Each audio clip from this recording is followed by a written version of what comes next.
एकदन्ताय वक्रतुण्डाय गौरीतनयाय धीमहि गजेशानाय भालचन्द्राय श्रीगणेशाय धीमहि।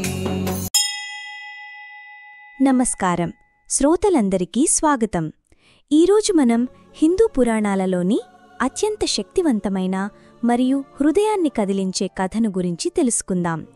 ఇది కర్తవ్యం, భక్తి మరియు దైవిక త్యాగం అనే అంశాలను అద్భుతంగా మేళవించిన కథ। మన ప్రియమైన వినాయకుడికి అతనిని ఏకదంతుడిగా మార్చిన ఆ ఒక్క దంతం ఎలా వచ్చిందో ఇప్పుడు తెలుసుకుందాం। మన కథ కైలాసంలో మొదలవుతుంది। అక్కడ పరమశివుడు మహాదేవుడు తన ప్రియమైన భార్య పార్వతికి రామకథను చెప్పడం పూర్తిచేశారు।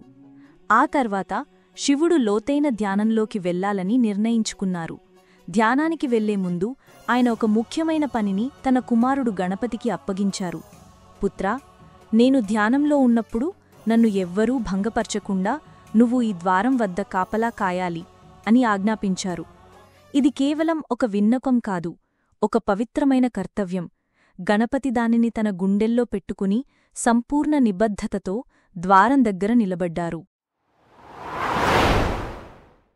అదే సమయంలో పరమశివుడిని దర్శించుకోడానికి ఒక శక్తివంతమైన యోధుడు కైలాసానికి వస్తున్నారు। ఆయన పేరు పరశురాముడు, ఒక యోగి మరియు మహాదేవుడికి గొప్ప భక్తుడు। పరశురాముడు విష్ణువు యొక్క అవతారాలలో ఒకరు। ఆయన తన అమోఘమైన యుద్ధ నైపుణ్యాలకు మరియు త్వరగా కోపం తెచ్చుకునే స్వభావానికి పేరుగాంచారు। ఆయన తన గురువు శివుడు బహుమతిగా ఇచ్చిన ఒక దివ్యమైన గొడ్డలి పరశును ఎల్లప్పుడూ తన వెంట ఉంచుకుంటారు। పరశురాముడు కైలాసం ద్వారం దగ్గరకు రాగానే అక్కడ ఒక వింతైన ఏనుగు తలగల పిల్లవాడు కాపలా కాయడం చూసి ఆశ్చర్యపోయారు। గణపతి తన తండ్రి ఆజ్ఞ మేరకు పరశురాముణ్ణి లోపలికి వెళ్లడానికి మర్యాదగా నిరాకరించారు। ఈ నిరాకరణ పరశురాముని కోపాన్ని రాజేసింది। ఓ పిల్లవాడా, నీవు ఎవరు?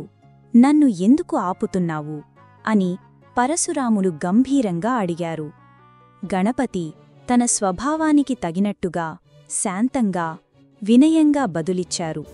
ఓ బ్రాహ్మణదేవా, నేను గణపతిని, పార్వతీ మరియు మహాదేవుల కుమారుడిని। నా తండ్రి ఆజ్ఞ ప్రకారం నేను ఈ ద్వారం వద్ద కాపలా కాస్తున్నాను। పరశురాముడు ఆశ్చర్యపోయారు। ఈ వింత రూపానిగల పిల్లవాడు శివపార్వతుల కుమారుడు అని నమ్మలేకపోయారు। అతను లోపలికి వెళ్లడానికి పదే పదే ప్రయత్నించినా గణపతి అతన్ని లోపలికి అనుమతించలేదు। ఈ సంఘర్షణ కేవలం ఇద్దరు వ్యక్తుల మధ్య కాదు, ఇది ఒక శిష్యుని గాఢమైన భక్తికి, ఒక కుమారుని అచించలమైన కర్తవ్యానికి మధ్య జరిగిన పోరాటం। గణపతి నిరాకరణతో ఆగ్రహించిన పరశురాముడు యుద్ధానికి సవాలు చేశారు। ఆయన తన ధనస్సు బాణాలను తీసుకుని యుద్ధం మొదలుపెట్టారు। ఇద్దరూ తీవ్రమైన పరాక్రమంతో పోరాడారు, కాని ఎవరూ విజయం సాధించలేకపోయారు। ఒకానొక సమయంలో గణపతి పరశురాముడిని తోసి కింద పడేలా చేశారు। ఈ అవమానం ఆ యోగిని మరింత కూపించేలా చేసింది। ఆ కోపంలో పరశురాముడు తన దివ్యమైన గొడ్డలి పరశును ఎత్తారు। ఇది శివుడు బహుమతిగా ఇచ్చిన ఆయుధం। గణపతి తన తండ్రి ఇచ్చిన ఆయుధాన్ని చూసి ఒక క్షణం ఆలోచించారు। ఆయన ఆ దాడిని సులభంగా తిప్పికొట్టగలరు, కాని తన తండ్రి బహుమతి పట్ల ఉన్న గౌరవంతో ఆ దాడిని ఎదుర్కోవడానికి నిర్ణయించుకున్నారు। దివ్యమైన పరశు గొడ్డలి పూర్తి వేగంతో వచ్చి ఆయన ఎడమ దంతాన్ని తాకింది। ఆ దంతం విరిగి కింద పడిపోయింది। గణపతి ఆ భయంకరమైన నొప్పిని తన స్వభావానికి తగినట్టుగా ప్రశాంతంగా ధైర్యంగా భరించారు।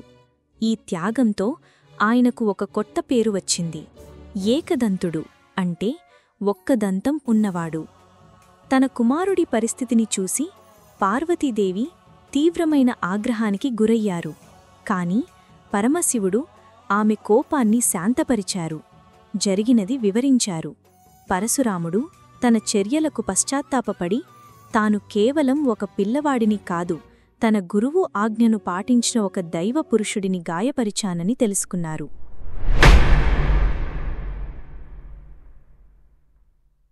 ఈ కథ మనకు ఏమి నేర్పుతుంది? భక్తి ఎంత గొప్పదైనా దానిని జ్ఞానంతో మరియు ఓర్పుతో సమన్వయం చేయాలి. గణపతి విజయం యుద్ధంలో కాదు, తన కర్తవ్యం పట్ల ఆయనకున్న అచంచలమైన నిబద్ధత మరియు తన తండ్రి పట్ల ఆయనకున్న అపారమైన గౌరవంలో ఉంది.